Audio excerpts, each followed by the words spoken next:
The Chicago Bears just got some great news on essentially a fringe player, a guy that we've all forgotten about. And that guy is offensive tackle Kiran Amegadje. Man, we're looking at the Bears concluding their 2024 preseason schedule.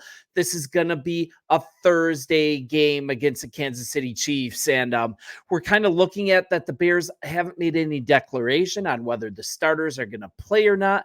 But this last preseason game is usually for guys on the fringe, guys trying to make the team, and also guys trying to make their mark for more playing time and to get that spot on the 53-man roster.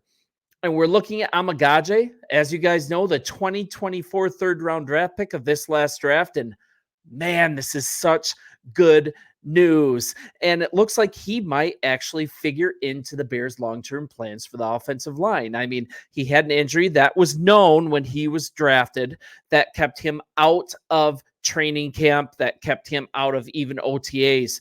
But there was a lot of talk from the coaching staff that Amegadje was there standing there, absorbing data, absorbing plays right along the sideline with the coaches, and that he was such a quick study and he was in the film room. And it looks like he might be able to kind of hit the ground running. And Adam Hodge, he posted the original story on Twitter. The Bears activated third-round offensive tackle Kiran Amegadje from the NFI list. The rookie can start practicing. And he just put in a limited session at practice. He wasn't full bore, but hearing from offensive coordinator Shane Waldron before practice, he said looking forward to him. Smart guy, smart, tough, and reliable that can start off with a good base already. But there's no substitute for getting out there and doing it. That's the biggest thing. And he participated in light individual drills on Monday. He didn't make it onto the field for team drills, but that is just huge. And we're looking at kind of a light load to start. And that's kind of Coach Eberflus's MO. He has a policy of like gradually ramping up the work for players that have been out for quite some time. And, he's been out for the entire offseason. You can't really blame him for being cautious, but Waldron insinuated there won't be much of a ramp-up period for Amegadje. Like I said, he has made sure to stay on the sideline within earshot on the field, taking mental reps, and he's super plugged in during meetings. And this is to hear from our offensive coordinator. He stayed so locked in every opportunity he's had. So now it's just about going out there and doing it. And if you look at this line, it's pretty much set, right? I mean, from left to right, Braxton Jones, Tevin Jenkins, Coleman Shelton, Nate Davis, Darnell Wright. That appears to be the starting lineup, and huge blessing that Nate Davis is healthy. I don't know for how long if you go by previous things that have happened, but it looks like the guy's healthy and dialed in, and that is just incredible. And also the biggest question marks, right? Injury to Ryan Bates.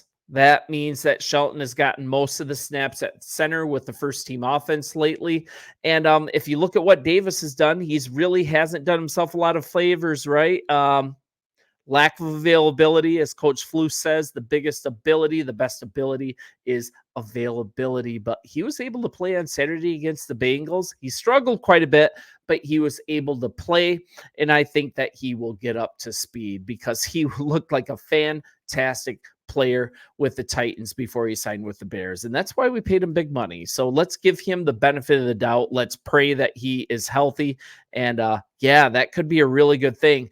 But with the injury to Bates, with the injury history of why can't I think of his name now? Of Nate Davis, trying to put that name out of my head.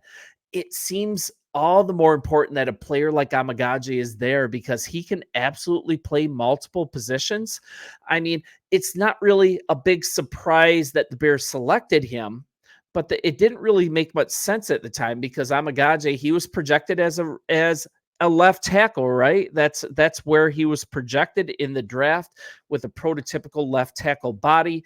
And it didn't look like Ryan Poles even said verbally wasn't really expecting Amegadje to totally contribute, essentially taking a red shirt season.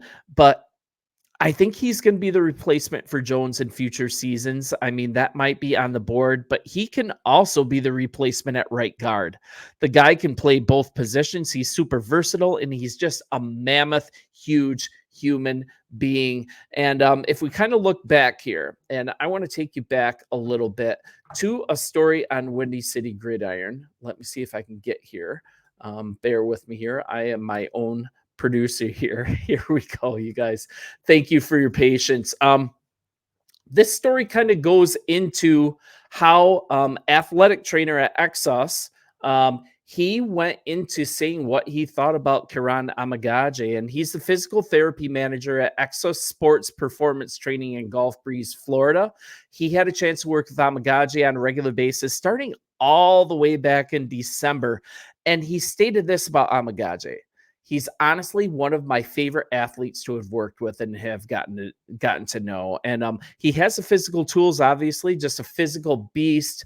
But one of the reasons he was noticed and he was put on the Bears lineup on their radar coming into the draft is that he went to Yale, so he's a smart guy. But on top of that, he is a guy of high character. And this is a little more from Mitchell.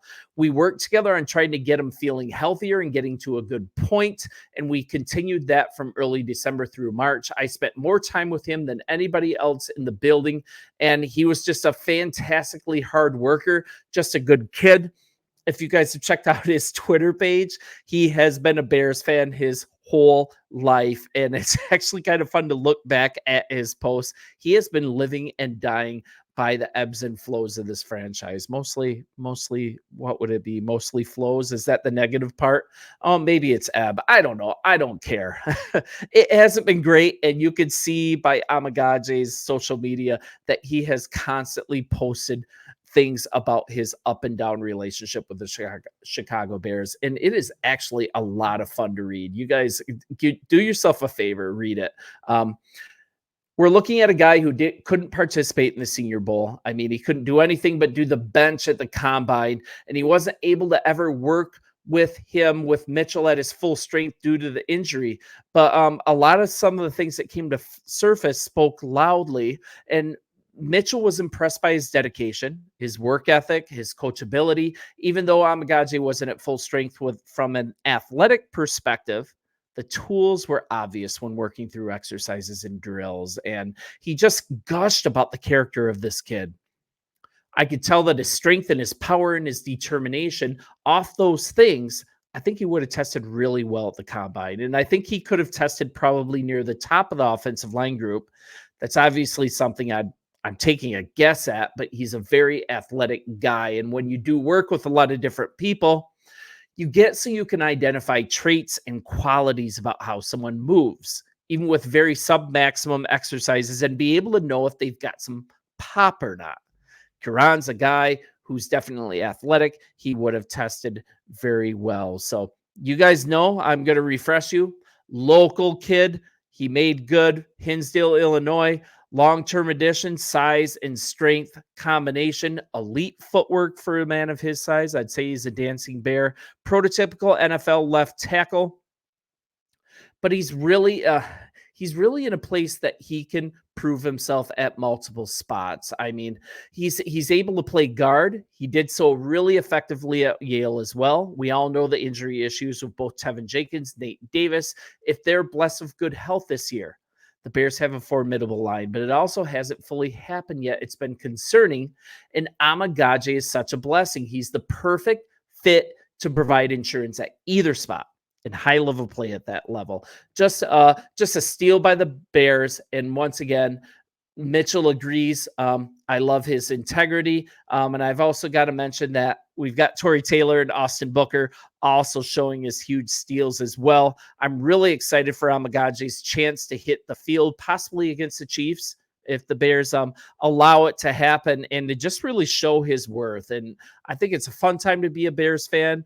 This is great news on this particular player. And man, sky's the limit for this offensive line if we can get these even the reserves healthy and the reserves contributing, and a guy like Kiran Amegadje locked and loaded and ready to go for the regular season.